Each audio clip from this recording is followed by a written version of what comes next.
Olá, tudo bem com vocês? Sejam bem-vindos ao canal Fenômeno, Ufologia, Ciência e Mistérios.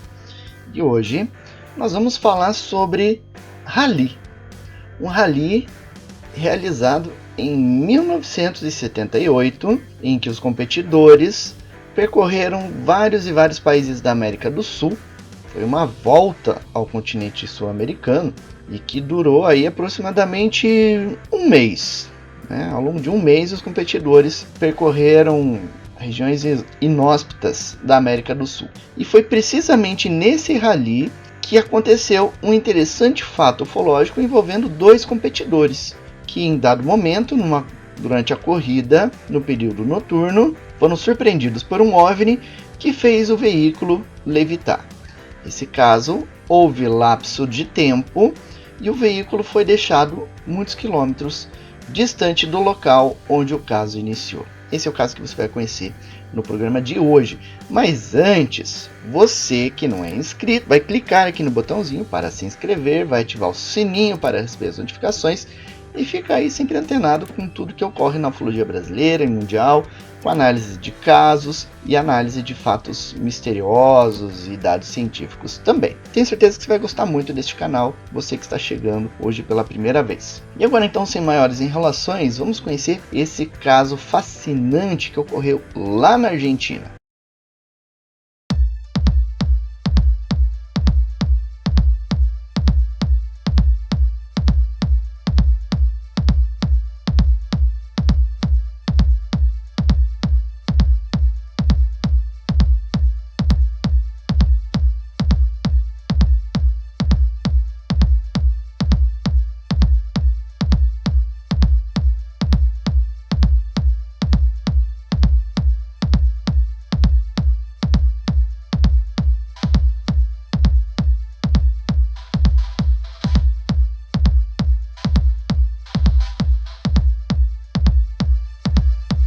Isso aconteceu em 1978, quando Carlos Acevedo e Hugo Pramps deixaram a cidade de Buenos Aires a bordo de um veículo Citroën GS 1220 para cumprir a primeira etapa do Rally Sul-Americano, organizado pelo Automóvel Clube Argentino e pelo Banco Regional Exchange. Então aqui a gente está vendo o mapa da competição, por onde essa competição passou. Ela passou aqui pelo Brasil também, em alguns estados. Essa competição ela era realmente árdua, exigindo muito dos competidores e dos veículos. Era uma verdadeira maratona, com pouco mais de um mês de duração, que sairia de Buenos Aires, iria até a região de Caracas, na Venezuela, e depois iria regressar pela costa do Pacífico, passando pelos Andes, Colômbia, Peru, Bolívia, Chile, até voltar para a Argentina. O veículo número 102, então, o Citroën, ele passou ao longo da competição por inúmeros problemas, principalmente nas últimas etapas do rally. Inclusive, eles cogitaram abandonar a competição. No entanto, um dos pilotos, o Acevedo, ele estava determinado. A concluir a prova, Talvez não ganhando, mas pelo menos concluir a prova. Um dos competidores, o Hugo Pramps, ele acabou abandonando a corrida, deixando o Carlos Acevedo sozinho, na competição. Ele abandonou em função de alguns problemas pessoais dele, E aí, o Hugo Pramps acabou sendo substituído pelo Miguel Ángel Moya. E aí, então, ficou o Carlos Acevedo, esse que estamos vendo nessa imagem aqui à direita, e o Miguel Moya aqui à esquerda. Então, eles queriam completar as etapas finais da competição. Na noite de 23 de setembro, eles já estavam na Argentina. Estavam ali se aproximando da cidade de Viedma. Faltavam ali aproximadamente 1.000 quilômetros para concluir o rally. Na madrugada de 23 de setembro, então, por volta das 2 da manhã, eles pararam neste posto, na região de Viedma, província de Rio Negro, onde eles reabasteceram, encheram o tanque que eles tinham, um tanque de 50 litros, e tinham também um tanque suplementar de 40 litros. Então era um carro adaptado para competição, Além do tanque tradicional, havia mais um auxiliar de 40 litros. Então ali eles tomaram um café, conversaram com alguns outros concorrentes que estavam ali também, e por volta das 2h30, o veículo Citroën, os competidores a bordo do Citroën saíram para a estrada novamente, para seguir até a região de Bahia Blanca. Então eles cruzaram a ponte do Rio Negro, essa ponte que a gente vê nessa imagem, e passaram pela cidade de Carmen de Patagones. Aqui a gente está vendo o mapa. Por volta das 3 horas da manhã, eles deixaram o cruzamento da Rota 3 com a estrada que leva à cidade, a pequena cidade de Cardenal Cagliero, e seguiram o caminho. Então eles estavam lá na Rota 3, passaram na altura do Salitral de Algarrobo, a gente vê aqui nessa imagem, da Salina de Pedro também, e a cerca de 30 quilômetros ao norte da cidade de Carmen de Patagones, aqui a gente está vendo a região, começou o incidente que eles vivenciaram. O Carlos Acevedo estava ao volante do veículo, mais ou menos nessa região que a gente vê aqui nessa imagem. Então perceba que é uma área bastante deserta, não tem construções ali perto, então estava extremamente escuro na ocasião. Só que de repente ele observou uma luz muito forte que se refletia no espelho retrovisor do seu carro. Então era como se houvesse um carro seguindo atrás do Citroën. E essa luz, ela tinha um aspecto denso. Uma coloração amarelada. E ele percebeu, olhando no retrovisor, que essa luz se aproximava rapidamente. Então ele imaginou que era um veículo da competição. Eles estavam trafegando naquele momento aproximadamente 100 km por hora. E aquela luz vindo rapidamente. Então ele pensou que essa luz era de um veículo que fosse um pouco mais potente e que estivesse participando também da competição. Então ele reduziu a velocidade, manteve-se na margem direita do asfalto, né, para que o veículo que estivesse se aproximando pudesse fazer a ultrapassagem e seguisse adiante. Só que aquela luz foi crescendo e começou a preencher todo o espelho retrovisor do veículo. E aí que começou a estranheza. Dentro do carro das testemunhas também começou a se iluminar, uma luz intensa que iluminava toda a parte interior do veículo. E aí o Carlos Acevedo, ele descreveu da seguinte forma: a 30 km de Viedma vi pelo retrovisor que se aproximava uma densa luz amarela e violeta. A princípio pensei que fosse um carro e, dada a velocidade, devia estar a uns 300 km por hora. Tentei ceder e corri para a esquerda. Então a luz inundou toda a cabine e não conseguíamos ver além do capô do carro. Era uma luz densa, muito brilhante, de cor amarela com alguns matizes violáceos. Naquele momento, o carro parecia fora de controle para mim. Olhei pela janela e vi que estávamos a quase 2 metros do asfalto. Imediatamente pensei que tínhamos pulado nas costas de um burro e comecei a voar, me preparando para o momento em que voltássemos a ter contato com o asfalto. Só que esse carro, ele continuou subindo. Ele estava subindo cada vez mais e isso assustou as testemunhas. Depois de alguns segundos, não sei, talvez 5 ou 10, reagi. Percebi que aquilo era algo completamente anormal. Eu queria olhar pela janela novamente, mas tudo que eu podia ver era aquela luz densa. Lembro que comecei a gritar, "E aí?", mas Moia não quis me responder. Quando olhei para a minha direita, meu parceiro não estava lá, ou pelo menos não pude vê-lo. Na verdade, eu não conseguia nem ver o painel. Eu só via aquela luz, densa, que parecia um líquido, sei lá, algo meio pegajoso. Já o Miguel Moia, ele permaneceu paralisado pelo medo que ele estava sentindo. E aí, mais tarde, ele relatou da seguinte forma: no início também pensei em um lombo de burro e a possibilidade de capotamento assustou-me um pouco, mas quando reparei que o carro parecia flutuar no ar e não descia, fiquei ainda mais assustado. Realmente era uma situação que ele não conseguia compreender. Olhei para Carlos e o vi rígido, com os braços estendidos segurando o volante e olhando para frente. Parecia que ele estava gritando, mas eu não conseguia ouvir nada. Eu via tudo como através de uma névoa amarela, como se estivesse distante, em outro lugar. Acho que minha primeira reação foi fugir dali, e queria abrir a porta mas não consegui, parecia estar soldada.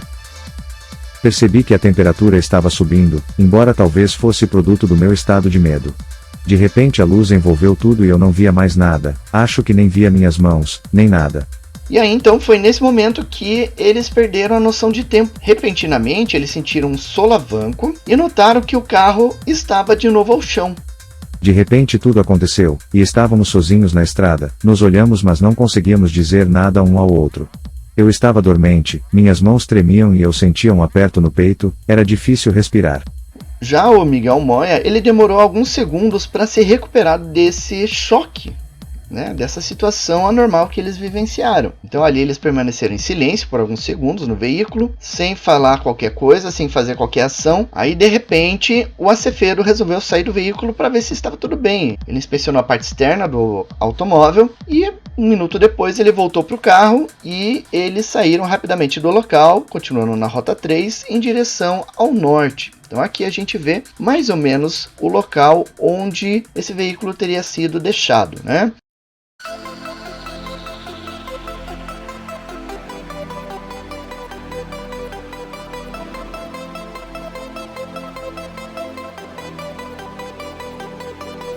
E aí eles dirigiram por aproximadamente 15 minutos e chegaram até a localidade de Pedro Luro, uma cidade localizada já na província de Buenos Aires, 123 quilômetros ao norte de Carmen de Patagones.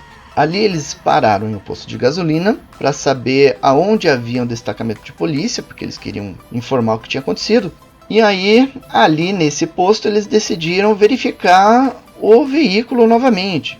E aí eles observaram que o odômetro do automóvel havia marcado apenas 52 quilômetros, ou seja, você tinha duas cidades distantes 123 quilômetros, mas o odômetro do veículo marcava que eles percorreram apenas 52 quilômetros. E outro detalhe interessante é que eles chegaram em Pedro Luro às 5 horas e 10 minutos da madrugada, e eles saíram de Carmen de Patagones às 2 horas e 50 minutos. E aí, como eles estavam num posto, eles resolveram abastecer o tanque do veículo também. E ali eles observaram que o tanque secundário do veículo estava vazio, embora eles tivessem abastecido os 2 tanques do veículo antes de sair lá da cidade de Viedma.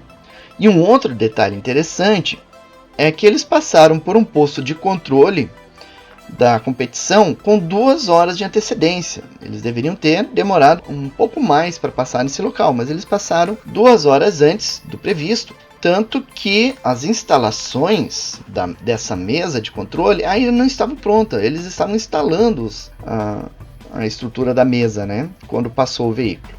Os organizadores da competição registraram a passagem deles e viram que havia alguma irregularidade. E por conta dessa irregularidade, eles acabaram sendo desclassificados da competição. E aí então, os 2 competidores foram até a polícia, prestaram depoimento para o inspetor Daniel Ozimi e relataram os detalhes do ocorrido. E essa história então, ela acabou vazando para a imprensa e uma semana depois, a revista Somos publicou uma reportagem sobre o incidente. Aí a gente está vendo a capa da revista e os 2 protagonistas do caso.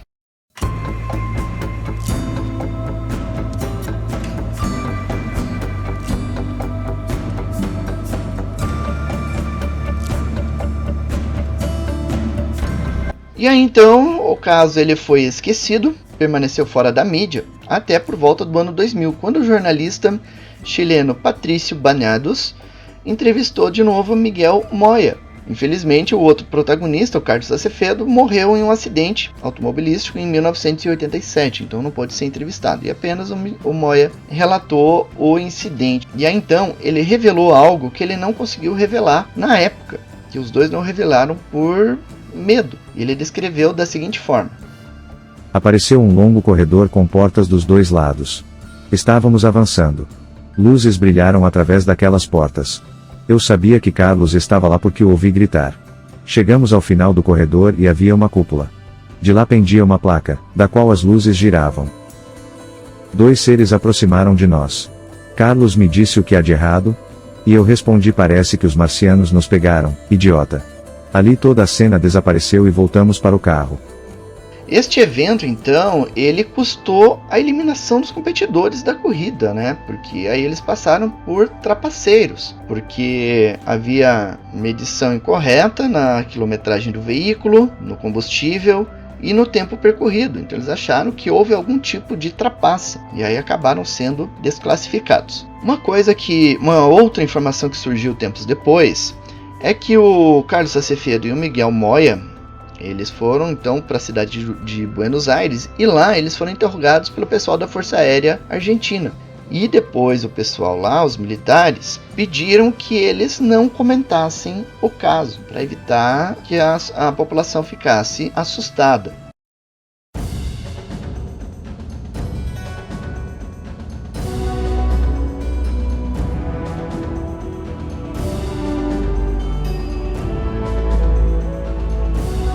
O policial, o Jorge Uzime, ele declarou da seguinte forma: ao prestarem depoimento na delegacia de Pedro Luro, estavam em pleno uso de suas faculdades mentais, embora demonstrassem estar muito nervosas com os fatos ocorridos. Esse policial, ele fez a inspeção no veículo também, tentando descobrir se havia algum tipo de ruptura ou furo no depósito de gasolina, mas percebeu que não havia nenhum furo por onde a gasolina pudesse ter escorrido e vazado, né?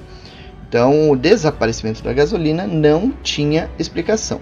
O Eduardo Forquesato, que é essa pessoa que a gente vê nessa imagem, ele estava no posto quando os dois pilotos chegaram, né? E aí ele percebeu que eles estavam muito nervosos, especialmente o Lamoia, e viu eles discutindo a situação, o que tinha acontecido. E na opinião dele, então, os dois competidores estavam falando a verdade, eles eram sinceros. Eles estavam inquietos e perplexos com o que eles tinham acabado de passar. E aí uma outra informação que o Forquesato revelou depois, durante as pesquisas, é que pessoas da região, próxima ali onde fica o posto, observaram uma intensa e poderosa luz amarelada voando em direção ao oeste da localidade. Então, analisando esse caso, a gente tem a informação de que eles saíram de Carmen de Patagones às 2h50, 25 minutos depois eles haviam percorrido entre 25 e 30 quilômetros e visualizaram pela primeira vez a luz amarelada. Então, por volta das 3 horas da manhã, aconteceram os eventos que eles vivenciaram, e daí, na visão deles, 1 ou 2 minutos depois, eles estavam já na Rota 3, quando chegaram em Pedro Luro, por volta das 5h10 da manhã. Então, a estranheza do caso é que uma viagem normal de Carmen de Patagones até Pedro Luro, ela deveria ter durado entre 75 e 80 minutos, na velocidade de 100 km por hora. No entanto, eles levaram 2 horas e 20 minutos. E o odômetro marcou que eles percorreram apenas 57 km, quase 2 horas, um período de tempo que sumiu da vida deles, que eles não sabem o que aconteceu e só lembram de ter visto, então, aquelas duas criaturas dentro daquela intensidade luminosa que eles viram. Um outro detalhe interessante é que nenhum dos outros competidores viu o veículo depois que eles saíram de Viedma até o momento em que eles chegaram lá na região de Pedro Luro. E esse caso é bastante interessante porque na questão do odômetro, esse veículo estava contando com 2 odômetros, o odômetro natural do veículo e um outro adicional instalado para os competidores, que marcava o trajeto percorrido, né? Então, os dois estavam marcando 57 km. Então, não haveria como ser a falha de um deles e tudo, né? Então, todos esses detalhes indicam que esse veículo ele não percorreu de forma tradicional toda essa distância. E dada o relato das testemunhas, se percebe que, seja lá o que for, aquele objeto que levitou o veículo, devolveu-o num trecho à frente da estrada, 71 km à frente no trajeto. O veículo das testemunhas não sofreu nenhum tipo de efeito em decorrência do ocorrido. A pintura então permaneceu intacta, a carroceria não teve nenhum problema eletromagnético, não foi detectado radiação, o sistema elétrico estava normal, então não houve nenhum problema no veículo em si.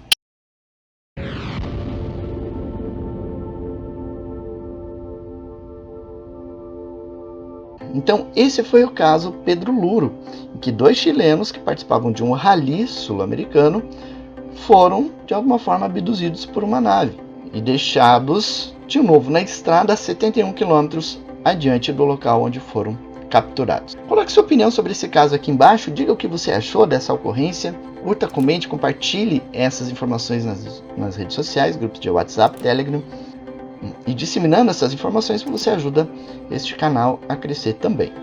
E você pode ajudar também o nosso trabalho através da nossa chave Pix e do nosso Apoia-se. Os links estão na descrição deste vídeo. E na descrição do vídeo também você encontra o link para o caso lá no Portal Fenômeno e também o link para o nosso grupo no Telegram, um grupo muito legal, com muitas pessoas legais lá falando sobre ufologia, atualizando, colocando notícias e informações. Tenho certeza que você vai gostar bastante dessa família. E assim a gente fica por aqui. Vejo vocês no nosso próximo vídeo. Continuem com pés no chão, olhos no horizonte e mente nas estrelas. Falou, até mais!